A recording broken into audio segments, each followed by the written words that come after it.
here are just some examples. We know that, we didn't know it actually, but it did take transformer architecture for Tesla to begin to believe truly that it was going to be able to complete the last mile in autonomous driving. So these are just a few of the convergences. This is DNA sequencing 60% more accurate because of the convergence between DNA sequencing and artificial intelligence. Again, this is in our big ideas. You can look up the details. Yes, this is robots and the convergence of robots and artificial intelligence, and just how much better they perform, whether they've done tasks before, but especially if they have not done tasks before, given this convergence. Battery advances, so just 3 times the battery capacity. This is since the iPhone, 3 times the energy density. And now we're talking about Meta platforms, Ray-Ban smart glasses. So our analyst and also assistant portfolio manager Nick Gruss bought some of these glasses, went golfing, I think with Dan, if I'm not mistaken, and had these glasses on all day. They didn't run out of battery power. Now, they did need a 10-minute recharge every once in a while, but he was taking pictures of them playing golf all day, and it didn't run out. Could not have happened without the advances in, oops, sorry about this. Yes, reusable robots. Here we just give the example. If you remember in the tech and telecom bubble, Iridium was one of the poster children of that age. And you can see how much a phone cost and how much more expensive it was per minute compared to terrestrial phones and minutes. And it was uneconomic at that time, and of course went bankrupt. Today, the combination of T-Mobile and SpaceX has collapsed that altogether. So pretty exciting there. Cryptocurrency, so what kind of convergence there? We worked with Square or Block a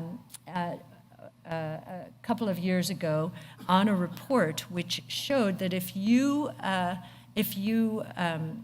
incorporate Bitcoin mining into a utility ecosystem, so think about this. This is convergence of battery technology and Bitcoin in this case. What you can do is overbuild solar and wind, because what are we dealing with in that utility ecosystem? Huge battery storage systems that, in the case of Florida, they fill up. The sunshine is wonderful in Florida. They fill up, and then the energy would be wasted beyond that. Instead now, that energy is being allocated to Bitcoin mining and earning utilities more money so that they can overbuild solar and wind. So another convergence that wasn't obvious until we faced the environmental question of Bitcoin and all the electricity that it was using. Now there is a sustainable element to this ecosystem. GDP growth. As you can see from this chart, through history, technology has caused leaps in GDP growth. And you can see from, I think it was 1400 to 1900, or 1500 to 1900, the world was growing about 0.6, this is real GDP growth, 0.6% per year. And then those 3 platforms I mentioned earlier, telephone, electricity, internal combustion engine, of course, transistor, computers, internet, then that catapulted us into a 3% GDP growth world. The consensus view going forward is that GDP is going to downshift. We completely disagree. And we believe that we should see a greater growth increment than we saw in the last period. So that was fivefold, which would take us to 15%, but we didn't want to seem completely crazy. So we put 8% out there. But, you know, it doesn't make any sense that GDP growth should slow down given all of the innovation that is evolving right now. And the other thing that makes no sense is that inflation will remain a problem. There are two camps right now on inflation. One, and many of you, Stanley Druckenmiller has been interviewed a few times, so you've probably heard him on Bloomberg or CNBC, beloved CNBC. And he's very much in the higher for longer inflation. We're in the 70s. This is intractable. Look at the wage negotiations, the UAW, the auto companies, the airlines, 10% per year, 6% per year. And our answer to that is many of these industries are going to be disrupted, disintermediated, and perhaps destroyed.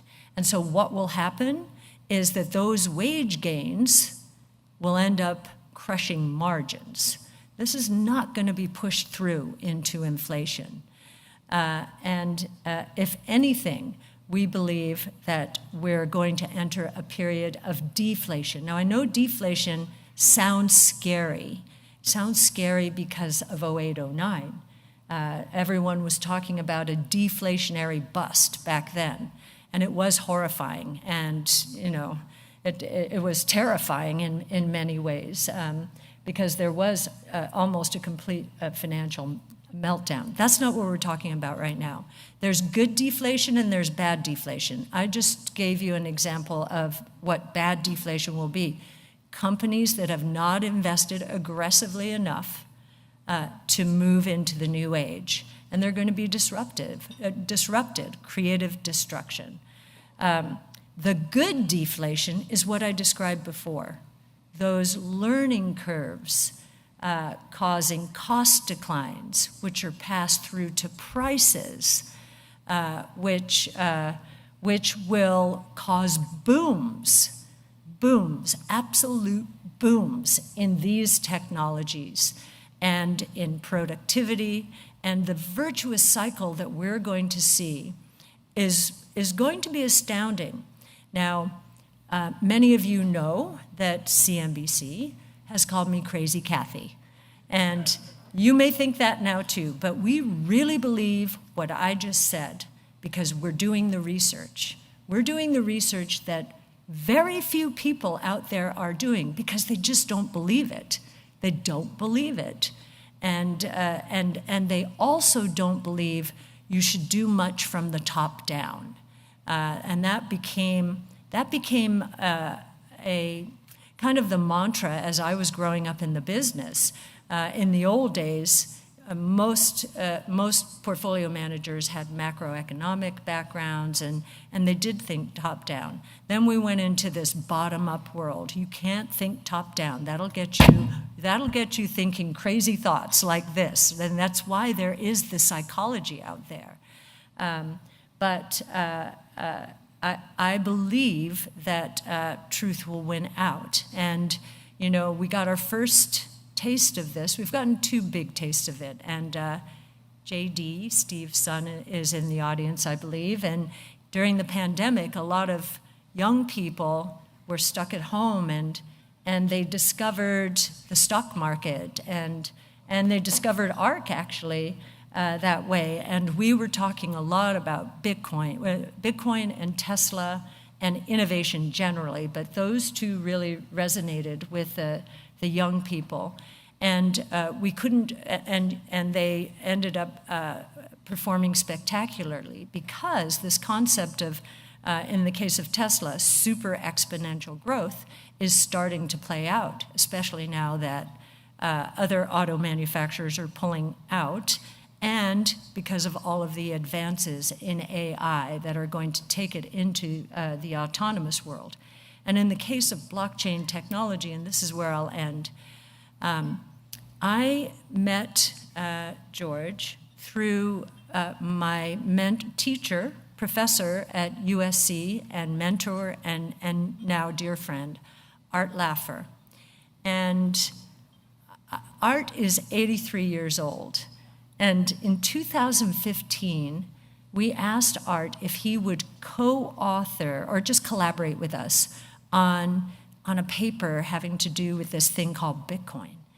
And he reserved judgment until he read the paper. He read the paper, he was quite intrigued by it, and he tore it apart, as I expected him to do, and said he would put his name to this and not to that, not to the technology part, but to the economics part. And we really do believe that Bitcoin is, and each one of these words is important. It is the first global, private, no government oversight, rules-based, critical, rules-based, digital monetary system ever. And it's a very big idea. We think that the entire crypto asset ecosystem, and we think most of the crypto assets you have heard about out there, will disappear. There will only be a few for different reasons. That ecosystem in 2030, we think, will be a $25 trillion ecosystem. Right now, it's a little over $1 trillion. We think that the biggest idea out there is Bitcoin. And so I'm going to end. In the public and private equity markets today, we believe, according to our estimates, truly disruptive innovation is valued globally at, after the setback this year, probably $12 trillion. We believe that is going to scale to $200 trillion in the next 5 to 10 years. And one of the reasons is the reason is the 5 innovation platforms evolving and converging and creating super-exponential growth in those technologies, but also in the real economy.